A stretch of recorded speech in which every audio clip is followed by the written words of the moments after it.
A nossa aula de hoje é sobre a Lei nº 9.605/98, Crimes Ambientais, parte 5. Boas-vindas a mais um encontro tático de alto rendimento aqui do canal Legislação de Elite. Essa nossa explicação visual, programada para durar cerca de 10 minutos, é totalmente focada em quem é estudante de concurso público e precisa gabaritar esse tema de uma vez por todas.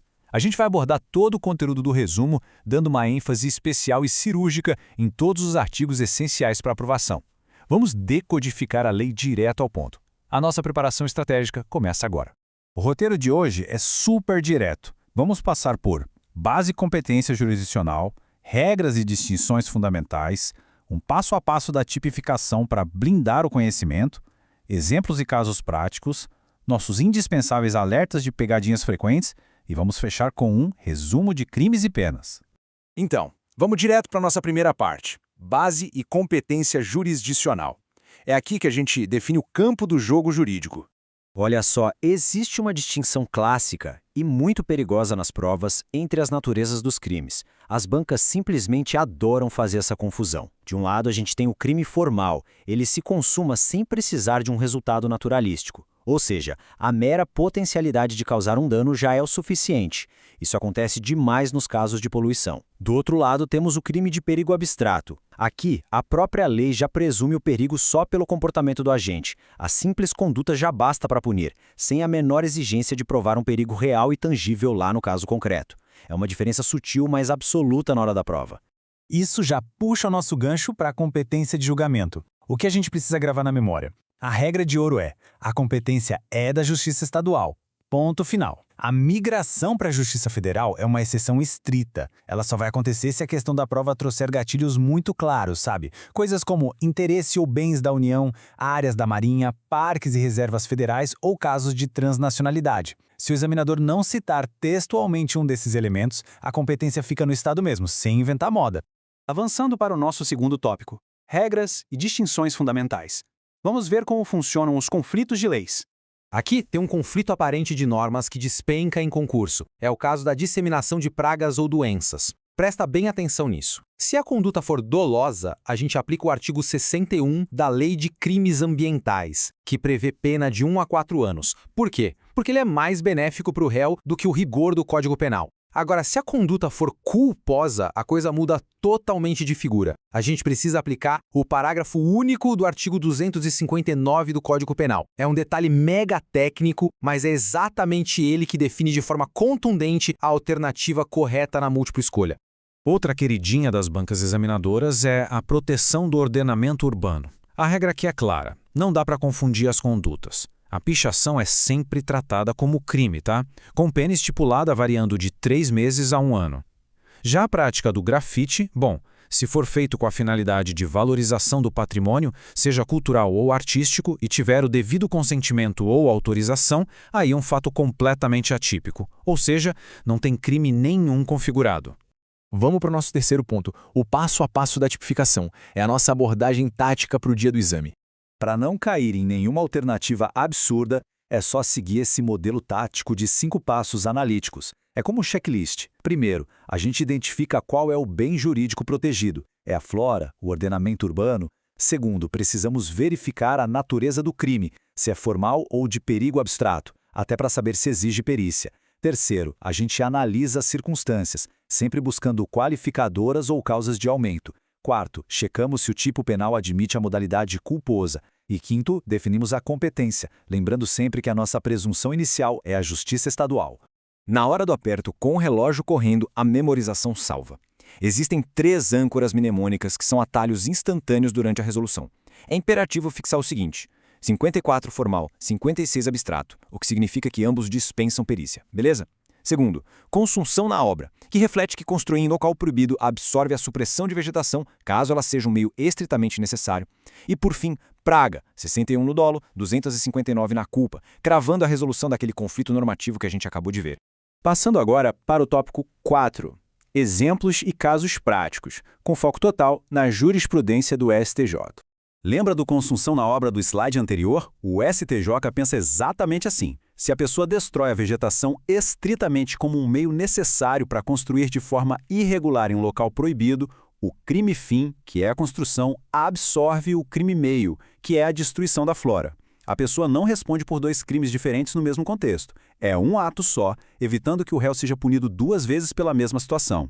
E aqui a gente quebra um mito gigante e muito explorado em provas. A ideia de que a perícia formal é sempre obrigatória. Nada disso. Em casos de poluição do artigo 54, seja atmosférica ou sonora, a jurisprudência já afirmou que a perícia é dispensável, basta provar a potencialidade lesiva à saúde humana. O mesmo raciocínio ocorre no artigo 56, sobre substâncias perigosas, conforme cravado no informativo 613 do STJ. Como é um crime de perigo abstrato, a perícia formal é totalmente descartada nesses cenários. Vamos entrar agora no nosso quinto tópico: alertas de pegadinhas frequentes. Atenção redobrada nessas armadilhas. A gente estuda exaustivamente que o direito penal, em regra, não pune meros atos preparatórios. Mas na Lei de Crimes Ambientais tem uma exceção de ouro que despenca sistematicamente. É o artigo 52. Esse artigo pune criminalmente o simples fato de entrar em uma unidade de conservação carregando instrumentos de caça ou exploração. Acreditem, não precisa bater nenhum animal. O mero fato de pisar lá com o equipamento já configura por si só um crime autônomo de perigo abstrato. Muito cuidado com isso. Outra armadilha clássica. As bancas tentam convencer a gente que patrimônio nacional é rigorosamente a mesma coisa que bem da União. Totalmente errado. A Constituição diz que a floresta amazônica e a Mata Atlântica são patrimônios nacionais, mas isso não joga os crimes que acontecem lá automaticamente para a Justiça Federal. O status de patrimônio nacional não atrai a competência federal. A regra continua firme e forte na Justiça Estadual, a menos que exista um dano direto e comprovado a um bem ou serviço específico da União. E cuidado com conhecimento desatualizado, porque isso é fatal. A antiga súmula 91 do STJ dizia que os crimes contra a fauna iam sempre para a Justiça Federal. Pois bem, essa súmula foi expressamente cancelada. Hoje, de acordo com o entendimento pacificado, crimes contra a fauna são julgados pela Justiça Estadual. Só vão para a Federal nas hipóteses estritas de contrabando transnacional ou infrações cometidas dentro de unidades federais de conservação. A súmula 91 morreu, pessoal. Lá nas causas de aumento de pena do artigo 58, a lei usa a expressão se resultar lesão corporal grave.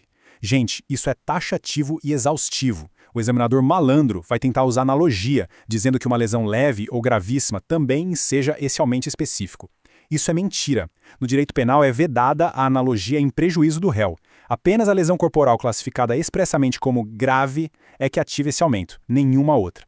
E para fechar, nosso sexto e último tópico, resumo de crimes e penas. É o nosso guia de impacto rápido. Olhando as penas, a lógica de reprovação do legislador fica cristalina. Destruir ou danificar a flora nativa, lá no artigo 50, gera uma detenção levinha, de 3 meses a 1 ano. Entrar na unidade de conservação com os instrumentos de caça, no artigo 52, já eleva o patamar para detenção de 6 meses a 1 ano. Mas prestem atenção no rigor absurdo aplicado aos crimes contra a administração ambiental. Conceder licença irregular, que é o artigo 67, dá reclusão de 1 a 3 anos. Ou seja, crimes funcionais são tratados com uma mão muito mais pesada. O detalhamento do crime de poluição, no artigo 54, mostra que o tipo básico começa com pena de 1 a 4 anos de reclusão. Mas fiquem de olho nas qualificadoras, que são fortíssimas em provas. Se a poluição for severa a ponto de exigir a evacuação obrigatória da galera na área, interromper o abastecimento público de água potável ou inviabilizar o uso de uma praia, a situação piora bastante. A pena pula imediatamente para reclusão de 1 a 5 anos.